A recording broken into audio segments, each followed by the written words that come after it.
Hello and welcome back again to the course Comprehensive Slope Stability Analysis using PLAXIS 2D. This is tutorial 34, Stability Analysis of Road Embankment Reinforced with Geogrids in PLAXIS 2D.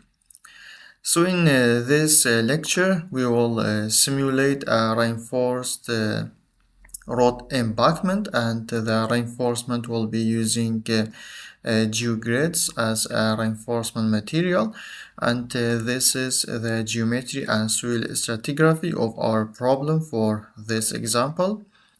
We have a 19 meter one layer clay soil, and after that we will have 1 meter for sand mat before construction of a road embankment, and after that we have this embankment, and the height of the embankment is 7 meters, and the slope of the embankment at both sides is 2 horizontal, 1 vertical, and the top of the embankment is 14 meter, and we will apply a surcharge load with 10 kilonewton per square meter.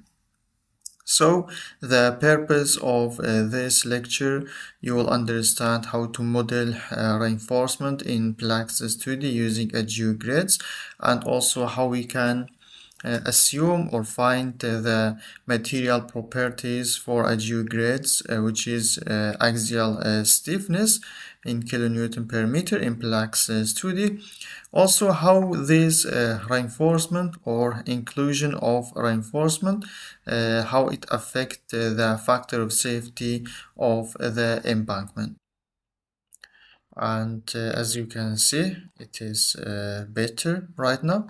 We click on deformation and total displacement. We can see this is the critical failure surface for the embankment before inclusion of geogrids as a reinforcement, and after inclusion of a reinforcement, we can see the critical failure surface shifts to in more depth to a clay soil layer. That's why we get a higher safety factor. So this was for this lecture. I hope it was clear and useful. Thank you for watching. See you in the next tutorial.